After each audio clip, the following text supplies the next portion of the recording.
독일에 신학자가 한 분 계시는데 아주 유명한 신학자입니다.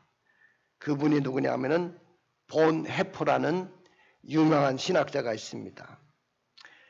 자, 그때 그 본 헤퍼 목사님이 목회하던 시절에 독일 교회에 그 엄청난 환난이 왔어요. 그 어려움 속에 교회가 많이 연약해졌습니다. 성도들이 믿음을 잃어가고 신앙을 잃어가는 그런 시대가 됐습니다. 그래서 교회가 왜 이렇게 믿음을 잃어가고 연약해질까? 그 연약해진 원인을 찾기 시작했습니다. 그리고 독일 교회가 능력을 잃어버린 그 원인을 찾기 시작했습니다. 그리고 사회를 향한 영향력을 상실하는 원인을 말하면서 교회가 너무 값싼 은혜에 집착했기 때문이다. 값싼 은혜에 집착했기 때문에 그렇게 교회가 연약해졌다. 그렇게 보네프 목사님은 말씀을 했습니다. 근데 이 보네프가 값싼 은혜를 이렇게 설명했어요. 여러분들 오늘 우리가 성도들이 다 그렇게 생각하지 않습니까? 나는 예수 그리스도를 믿음으로 구원받고 내가 예수 그리스도를 믿었기 때문에 나는 구원받은 사람이다. 근데 성도들이 너무 그 구원의 은혜가 너무 값싸게 생각한다는 거예요. 근데 오늘 보네프 목사님이 하는 말이 그 값싼 은혜를 이렇게 설명하고 있습니다. 해계 없는 용서. 해계 없는 용서는 값싼 은혜다. 반드시 용서를 받으려면 해계가 있어야 된다. 근데 독일 교회는 해계가 없는 용서만 강조했다는 거예요. 그 다음에 삶을 바꾸지 않고 용서만 가르쳤다는 거예요. 여러분들, 내가 하나님 앞에 회개해서 용서를 받았다고 한다면 삶을 바꿔야 되잖아요. 자기의 인생을 바꿔야 되고 자기의 잘못된 신앙을 바꿔야 되는데 삶을 바꾸지를 않습니다. 그러면서 용서를 강조했다는 겁니다. 그 다음에 고백 없는 세례를 받았다는 거예요. 여러분들 생각해 보세요. 세례를 받을 때는 반드시 신앙의 고백이 있어야 돼요. 신앙의 고백이 없는 사람에게는 세례를 줘서는 안 되죠. 믿음이 없는 사람이 세례를 받아서 되겠습니까? 믿음이 있는 그런 사람에게 세례를 줘야 되는데 믿음의 신앙의 고백이 없는 사람들이 세례를 받았다는 거예요. 그 다음에 참된 신앙의 고백 없이 의식에만 참여하려는 그런 경향이 있었다는 것이죠. 여러분들, 우리가 신앙의 참된 고백이 없이도 얼마든지 이 자리에 예배 자리에 나와서 예배 드릴 수 있어요. 오늘 여기에 하나님을 믿는 신앙의 고백이 없는 사람들도 얼마든지 예배 자리에 나와서 예배를 드릴 수 있다는 거죠. 근데 당시에 독일 교회도 그랬다는 거예요. 하나님 앞에 신앙의 고백이 없이 그냥 의식적으로 예배에 참여했다는 것입니다. 그 다음에 교제 없는 성찬을 드렸다.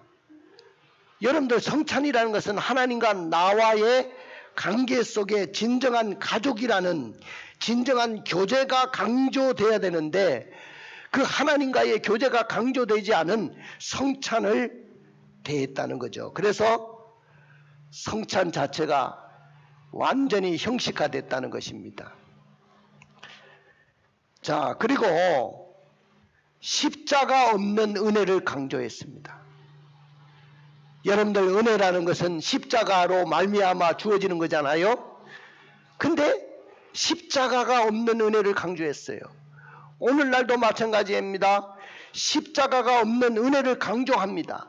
십자가가 없는 신앙생활을 하고 있어요. 여러분들, 모든 은혜는 십자가로부터 오는데 십자가가 없는 은혜가 어디 있겠어요? 그 다음에 희생이 없는 제자도를 강조했습니다. 여러분들 제자라고 한다면 반드시 희생이 따라야 돼요. 근데 나는 제자라고 하면서 나는 희생의 길을 걸어가지 않겠다? 이건 말도 안 되는 거잖아요. 그리스도를 따라가기를 원하고 축복을 받기를 원하지만은 나는 예수 그리스도를 위해서 희생할 각오가 돼 있지 않다. 믿음의 각오가 돼 있지 않다. 희생의 각오 없이 신앙생활하는 사람들이 얼마나 많은지 몰라요. 여러분들 교회 생활하면서도 나는 희생하지 않겠다. 하나님의 교회를 위해서는 더 이상 나는 희생할 수가 없다. 이것이 바로 값싼 은혜 아니겠습니까? 그래서 오늘 생활이 없는 그리스도인, 삶이 없는 그리스도인들만 양성했기 때문에 독일 교회가 그렇게 연약해진 원인이 됐다는 것이죠. 자, 우리 성경을 한번 읽어볼까요?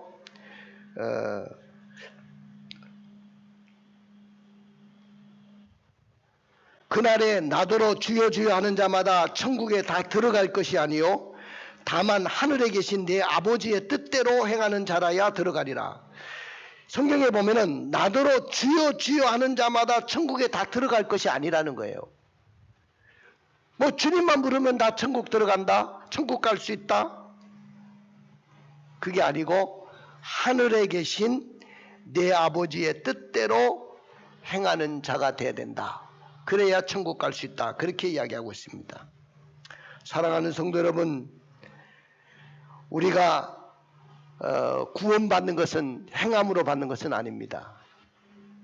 그러나 믿음으로 구원받는 사람에게는 반드시 행함이 따라야 됩니다. 성경에 보면 행함이 없는 믿음은 죽은 믿음이라고 그렇게 분명히 말씀했어요. 나의 신앙생활 속에 내가 그리스도인이라면, 내가 예수 그리스도를 구주로 나의 주인으로 삼았다면 지금부터 우리는 나의 신앙생활에 행위의 변화가 일어나야 돼요. 삶의 변화가 있어야 돼요.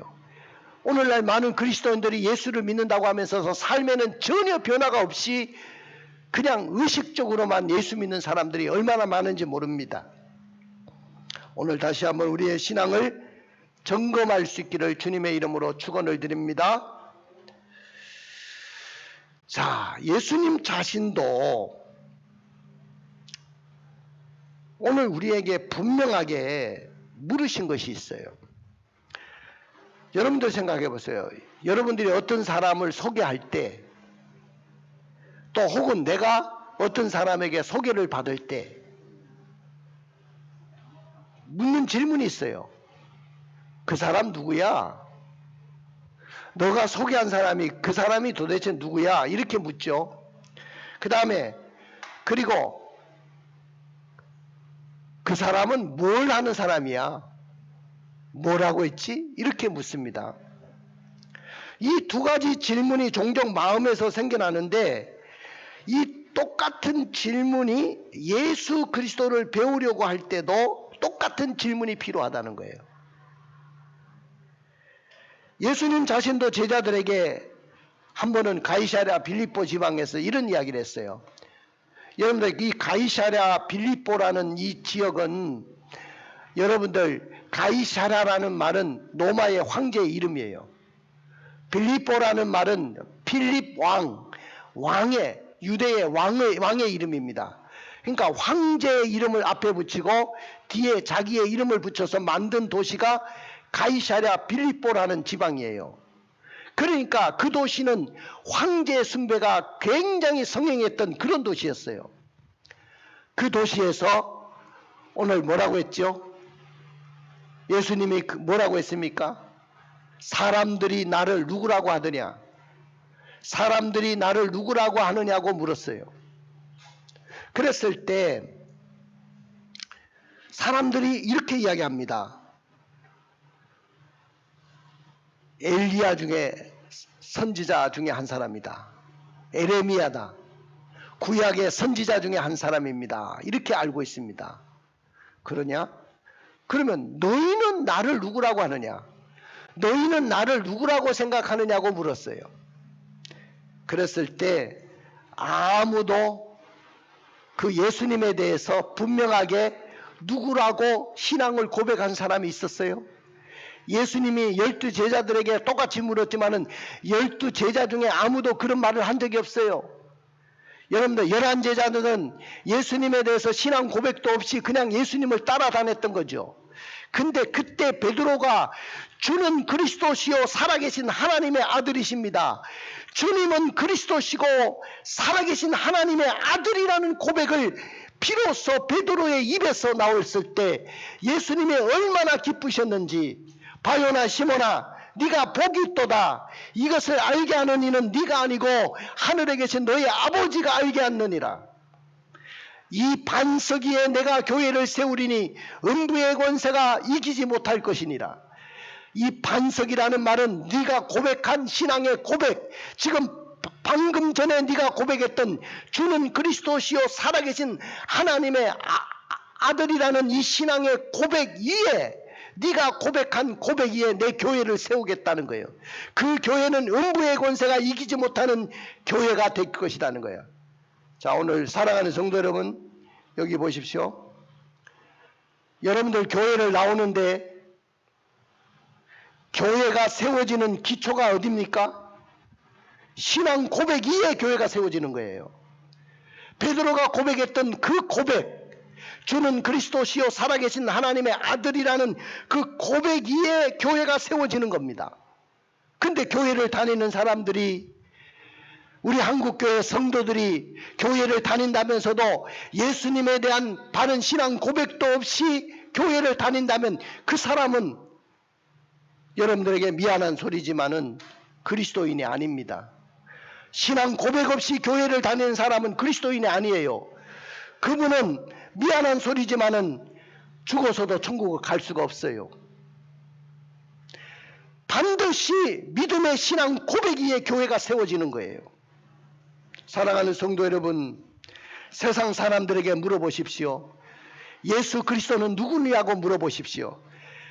당신이 믿는 예수 그리스도는 누구냐 하면 우리가 분명하게 대답을 할 수 있어야 되는데, 세상 사람들에게 물어보십시오. 예수 그리스도는 어떤 분입니까? 그러면 그분 내가 알고 있는데 3대 성인 중에 한 사람이야. 그 사람의 생일은 12월 25일이고 그의 아버지는 요셉이고 그의 어머니는 마리아. 이 정도는 내가 알고 있지. 그리고 또 하나 있는데 아마 그 사람이 십자가에서 못 박혀서 죽었다고 하던데, 여러분들 세상 사람들이 알고 있는 예수는 이 정도로 알고 있어요. 그런데 이것으로는 예수를 안다고 말할 수 있어요? 교회를 다니는 사람들 정도도 이 정도로만 예수를 알고 있다고 한다면 어떻게 구원을 받겠어요? 불신자들도 그 정도는 알고 있단 말이죠. 그런데 사랑하는 성도 여러분, 과연 예수는 누구일까요? 오늘 예수 그리스도가 누구인지에 대해서 설명하고 있습니다. 오늘부터 저는 신약을 강해를 합니다. 오늘부터 신약을 강해를 해나가는데 구원의 발자취를 살펴볼 거예요. 구원의 발자취.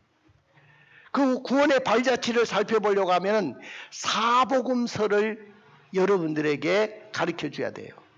그래서 사복음서를 강해해 나갈 겁니다. 근데 오늘 여기에 보니까 구원의 발자취 중에 요한복음을 먼저 선택했어요. 그래서 요한복음의 기록의 목적이 분명히 있거든요. 사도 요한이 요한복음을 기록했는데 이 요한복음의 기록의 목적이 뭔지를 한번 읽어볼까요? 요한복음 20장 31절입니다. 오직 이것을 기록함은 너희로 예수께서 하나님의 아들 그리스도이심을 믿게 하려 함이요 또 너희로 믿고 그 이름을 힘입어 생명을 얻게 하려 함이라. 여기 분명히 그대로 띄워줘 보세요. 요한이 요한복음을 기록한 목적 두 가지를 이야기했어요. 내가 이 복음서를 기록한 목적은 너희들이 하나님의 아들 그리스도이심을, 예수께서 하나님의 아들이시고 그리스도이심을 믿게 하려 합니다. 이해가 되시죠? 뭐 때문에 요한복음을 기록했다고요? 예수께서 하나님의 아들이고 그리스도이심을 믿게 하려는 목적 때문이다. 그 다음에 두 번째 목적은 뭐냐면은 너희들이 믿고 그 이름을 힘입어, 누구의 이름입니까? 예수님의 이름을 힘입어 가지고 생명을 얻게 하려 합니다는 거예요. 여러분들 예수의 힘을 입어서 생명을 얻게 하려는 목적 때문에 오늘 요한은 이 요한복음을 기록했다고 분명히 말씀하고 있습니다. 사랑하는 성도 여러분, 요한복음은 예수님의 제자인 사도 요한이 주 85년부터 90년 사이에 기록한 책입니다. 자, 기록한 책인데 거기에 예수님은 그리스도라는 것과 예수님 그분은 바로 하나님이라는 것을 증거한 책이 요한복음이에요. 예수 그리스도는 그분이 곧 하나님이시다. 또 예수님은 그리스도시다. 요한복음에는 예수님은 세 가지로 묘사하고 있어요. 첫째는 메시아로, 둘째는 하나님의 아들로, 셋째는 노고스로 묘사하고 있어요. 그러니까 오늘 본문에 보니까 태초에 말씀이 계시니라, 이 말씀은 곧 하나님이시니라. 그 말씀이 하나님과 함께 계셨고 그 말씀은 곧 하나님이신데 만물이 그로 말미암아, 누구로 말미암아? 예수님으로 말미암아 창조되었고 그 안에는, 예수님 안에는 생명이 있으니 그 생명은 사람들의 빛이다. 이 빛이 어둠 속에 비쳤는데 어둠이 깨닫지 못했다는 거죠. 하나님께서 보내신 요한이 이 빛에 대해서 증언하러 왔지만은 그는 빛이 아니고 빛에 대해서 증언하는 자에 불과했다. 그렇게 오늘 요한복음 서두에는 이야기하고 있어요. 그럼 요한복음에 왜 처음에 이렇게 이야기하고 있습니까? 이 말씀이 곧 하나님이시니라. 왜 이런 말씀하셨죠? 이 말씀이 곧 하나님이시니라. 사랑하는 성도 여러분, 오늘 살아가는 우리들이 왜 예수를 믿어야 됩니까? 오늘 살아가는 사람들이 왜 예수를 믿어야 돼요? 그러면 예수를 믿으면 어떻게 되는 겁니까 도대체? 오늘 요한복음을 통해서 함께 은혜를 받으려고 하는데 이 말씀은 곧 하나님이시다. 이런 말씀의 제목으로 말씀을 드리려고 합니다. 그러나 일반적으로 사람들은 예수 그리스도를 하나님이라고 믿지 않습니다. 여러분들 세상에 안 믿는 사람들에게 물어보면 예수 그리스도가 하나님이십니까? 라고 물으면 그들이 우리를 볼 때 미친 사람처럼 생각할 겁니다. 많은 세상 사람들은 예수 그리스도는 하나님이라는 것을 믿지를 않습니다. 그 이유가 뭐냐면은 세상 사람들은 예수를 어떻게 생각하냐면은 첫째는 거짓말쟁이다. 두 번째는 사기꾼이다. 그것이 전제되어 있어요. 여러분들 우리는 예수를 믿으니까 당연히 예수님은 우리의 구세주시고 예수님은 창조주시고 예수님은 우리의 구원자라고 믿잖아요. 근데 세상 사람들은 일단은 딱 그렇게 생각하고 있어요. 예수 그리스도는 거짓말쟁이, 사기꾼. 그리고 그 교회를 다니는 모든 사람들은 사기꾼에게 사기를 당한 거야. 그 정도로 생각하고 있어요. 여러분들 사기꾼에게 사기당해서 교회 나온 겁니까? 그런데 만일 여러분들 전제를 해보세요. 예수님이 사기꾼이고 예수님이 거짓말쟁이라는 것이 전제가 된다고 한다면 이건 언젠가는 다 탄로가 나게 돼 있어요. 거짓말은 탄로가 나게 돼 있어요. 여러분들 한번 거짓말 해보세요. 그 거짓말은 천년 만년 탄로가 안 나는 일이 없어요. 다 탄로가 나게 돼 있어요. 그러나 예수님의 말씀은 2000년이 다 지났는데도 불구하고 그분이 하신 말씀은 지금도 그것이 거짓이라고 증명한 것이 아무것도 없어요. 예수가 말한 것은 다 거짓말이라고 그들이 이야기하지만은 그것이 거짓말이라는 증거를 내놓지를 못하고 있어요. 왜냐?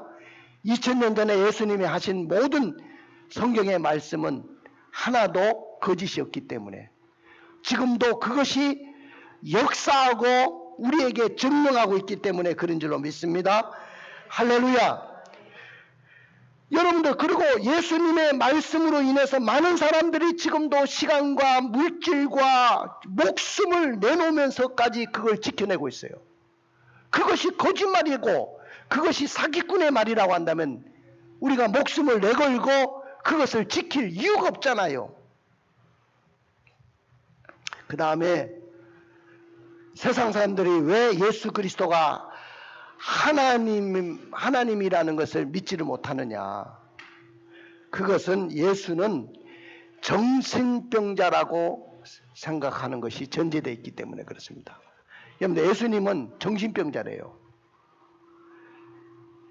자, 예수님이 이 땅에 오셔가지고 모든 기적을 행하셨잖아요. 죽은 자를 살리시고 풍랑을 잠잠케 하시고 물이 변하여 포도주가 되게 하시고 그 수많은 기적이 다 정신병자에게서 나온 것이라는 거예요. 이게 신신학자들이 하는 이야기들이에요. 그걸 믿을 수가 없다. 그래서 지금도 보면은 유태인들은 그 예수를 믿지를 않습니다. 유태인들은 예수를 받아들이지 않습니다. 유태인들은 지금도 예수를 하나의 선동가로 생각하고 받아들이지 않습니다. 그런데 만약에 예수님이 정신병자라고 전제합시다. 그들이 말한 대로 예수님이 정신병자였다. 그러면 여러분들, 이 지구상에서 제일 큰 나라고 강대국이고 과학 문명을 자랑하는 나라가 어디예요? 미국이잖아요. 그런데 그 미국이라는 나라에 대통령이 세워질 때마다 대통령이 어디에 손을 얹고 대통령의 선서를 하죠? 바로 이 바이블, 성경책 위에 손을 얹고 대통령이 선서를 하고 미국 대통령이 됩니다.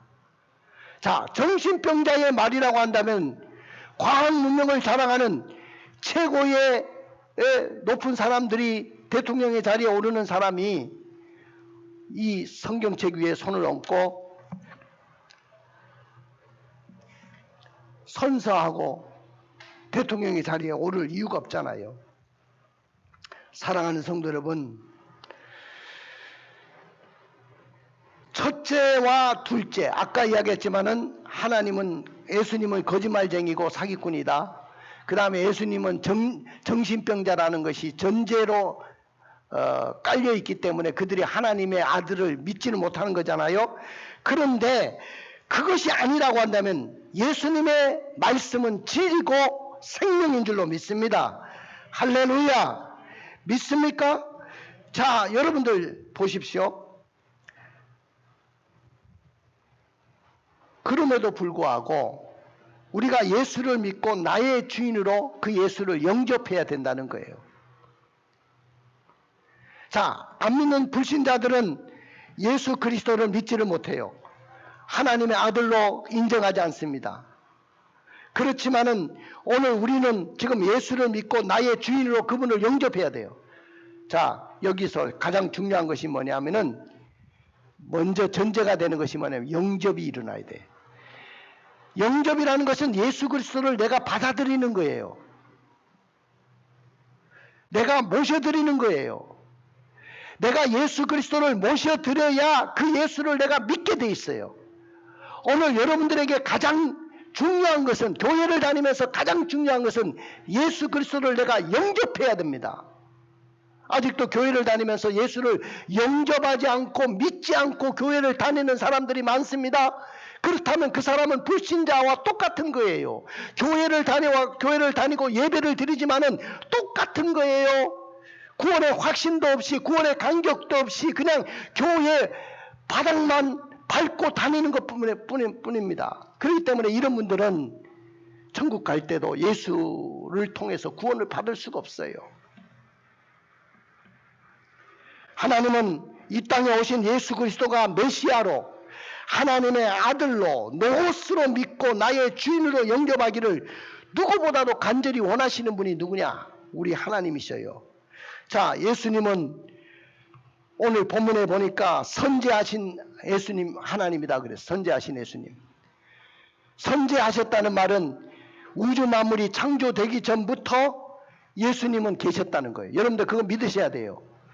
2000년 전에 유대 땅에 오신 그 예수만 믿으면 안 돼요.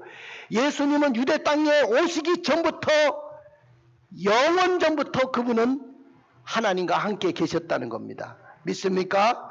그리고 말씀이 곧 하나님이셔요. 여러분들 성경 말씀, 하나님의 말씀 자체가 곧 누구냐? 하나님이시고 그분이 또한 예수님이시라는 거예요. 여러분들 말씀을 뭐라고 하냐면 헬라어로 노고스라고 하는데, 이 노고스라는 말은 바로 예수 그리스도를 말하는 거예요. 근데 그 말씀이 곧 하나님이라고 그렇게 성경은 이야기하고 있어요. 자, 지금 성경 이 말씀은 누구에 대해서 이야기하고 있냐? 여러분들 이 바이블, 히스토리, 바로 그분의 이야기입니다. 성경이라는 것은 그분의 이야기를 하고 있는 거예요. 누구의 이야기? 예수님의 이야기. 예수님에 대해서 증거하는 것이 성경이에요. 성경을 펼치면 예수님이 보이는 거예요. 성경을 읽으면 예수님을 만나게 되는 거예요.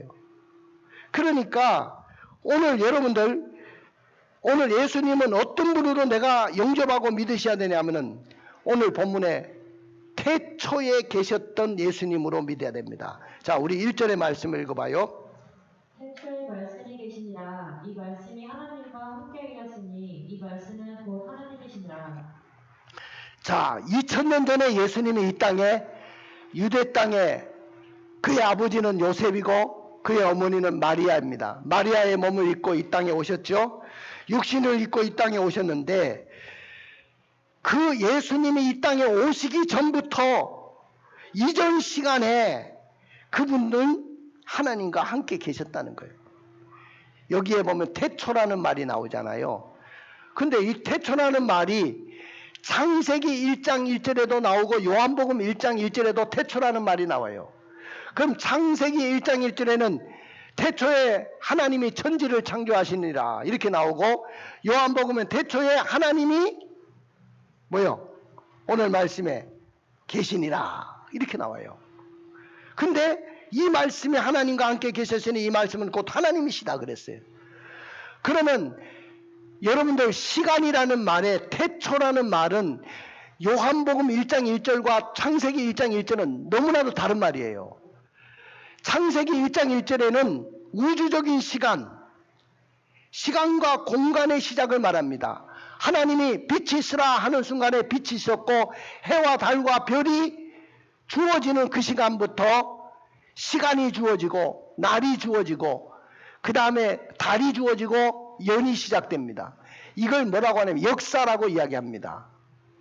우주 만물이 창조되는 그 시간부터 시간이 시작된 것을 말해요. 그러나 오늘 요한복음 1장 1절에 나오는 이 태초는 영원한 시간을 말합니다. 영원한, 다시 말하면 초시간을 말하는 거예요. 초시간, 영원한 시간, 그 시간 속에 예수님이 계셨다는 거예요. 영원한 시간에 계셨던 그 예수님이 육신의 몸을 입고 2000년 전에 마리아의 몸을 입고 이 땅에 오신 분이 바로 예수님이라는 거예요. 여러분들 믿으십니까? 두 번째는 바로 이 영원 전부터 계셨던 그 예수님이 하나님의 말씀이신 예수님이라는 거예요. 말씀이신. 자, 우리 한번 읽어봐요. 1절 2절 다시. 태초에 말씀이 계시니라. 이 말씀이 하나님과 함께 계셨으니 이 말씀은 곧 하나님이시니라. 자, 또. 그가 태초에 하나님과 함께 계셨고. 예, 그가 태초에 하나님과 함께 계셨다.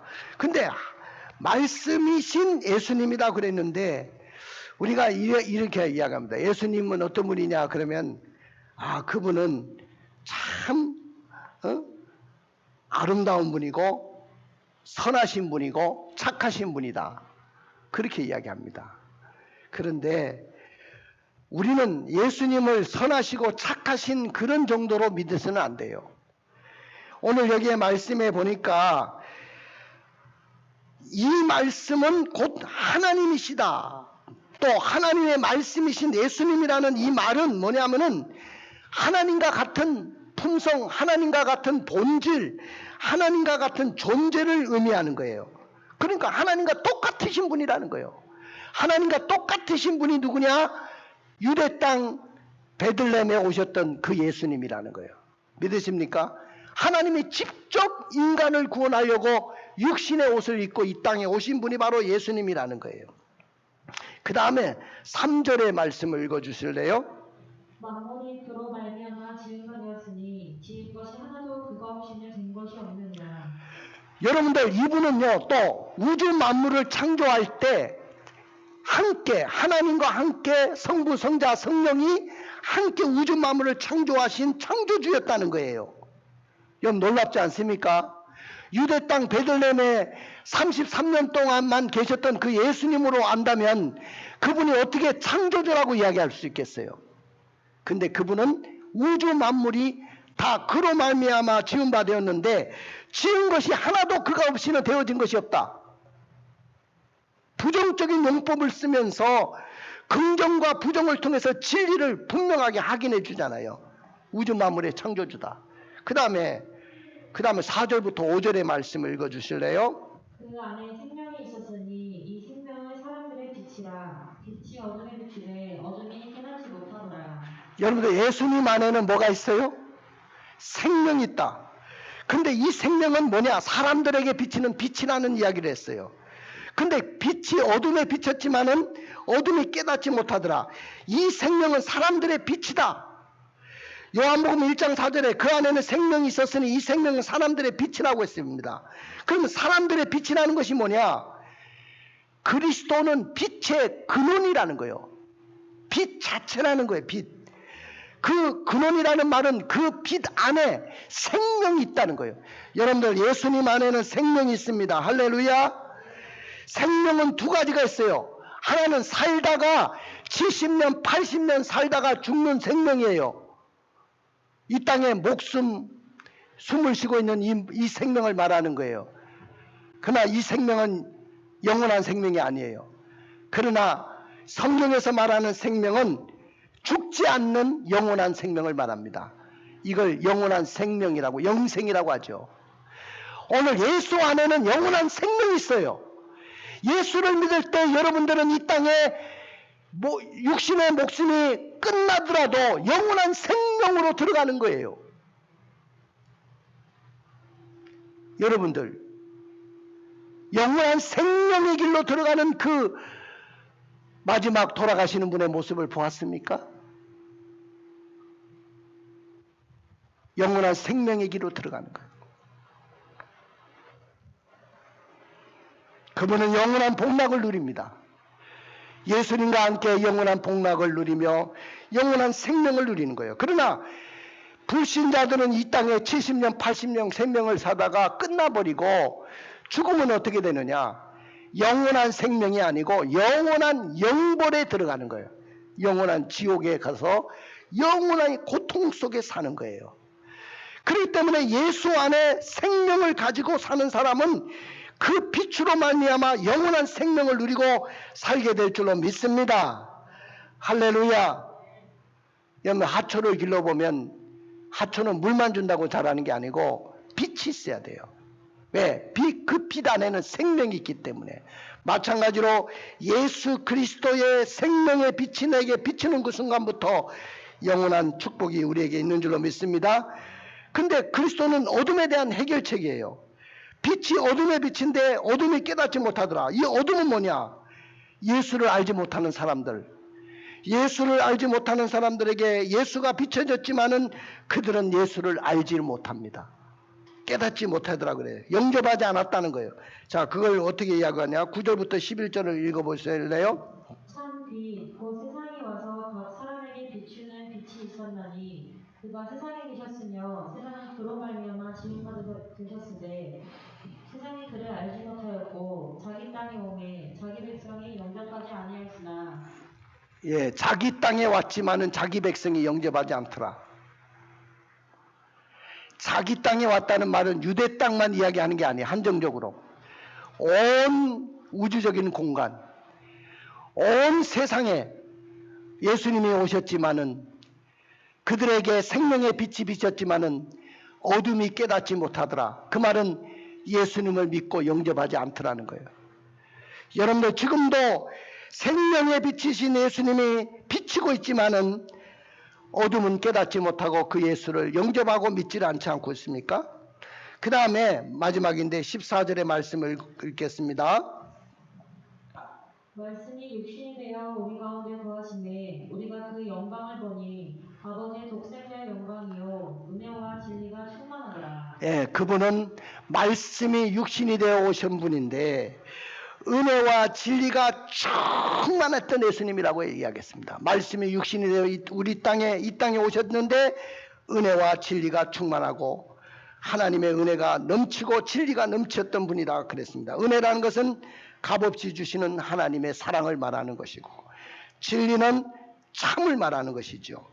그분은 바로 이것이 충만했던 분입니다. 한번 따라해 봅시다. 이 말씀은 하나님이십니다. 그렇습니다. 사람들은 예수님을 하나님으로 믿지 않아도 이 말씀은 곧 하나님이십니다. 태초부터 계셨던 이 말씀은 곧 하나님이십니다. 만물의 창조주이신 이 말씀은 곧 하나님이십니다. 생명의 빛이신 이 말씀은 곧 하나님이십니다. 말씀이 육신이 되어서 오신 은혜와 진리가 충만하신 이 말씀은 곧 하나님이신 줄로 믿습니다. 만약에 태초부터 아버지와 함께 하셨던 그 말씀이 하나님이라는 사실을 믿지 못한다. 교회를 다니면서도 신앙생활하면서도 믿지를 못한다. 그분은 거짓말쟁이고 사기꾼이고 정신병자고 장안의 하자가 되어 있다. 그러면서 믿지를 못한다. 그런다면 지금 여러분들이 믿는 믿음도 헛것이고 믿음 가운데 살다가 무덤 가운데 내려가신 여러분들의 조상들 그분들도 다 망하신 분들이에요. 그러므로 이 말씀은 곧 하나님이십니다. 할렐루야! 믿습니까? 가슴에 손을 얹어 보십시오. 눈을 감아 보십시오. 자, 지금 우리가 코로나 시대가 되면서 더 우리가 강조되는 것이 있어요. 그것이 뭐냐? 신앙이에요. 근데 교회를 다니면서도 열심히 예배에 출석하면서도 주는 그리스도시요 살아계신 하나님의 아들이십니다. 이 말씀은 곧 하나님이십니다.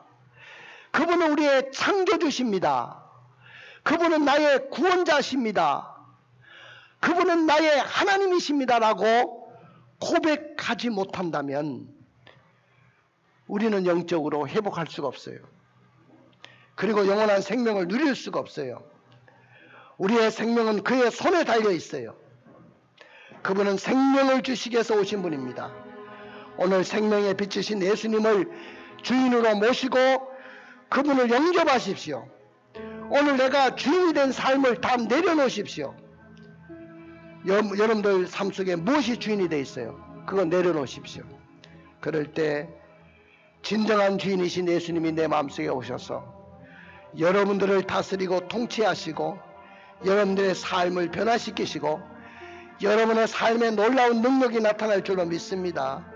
기도하겠습니다.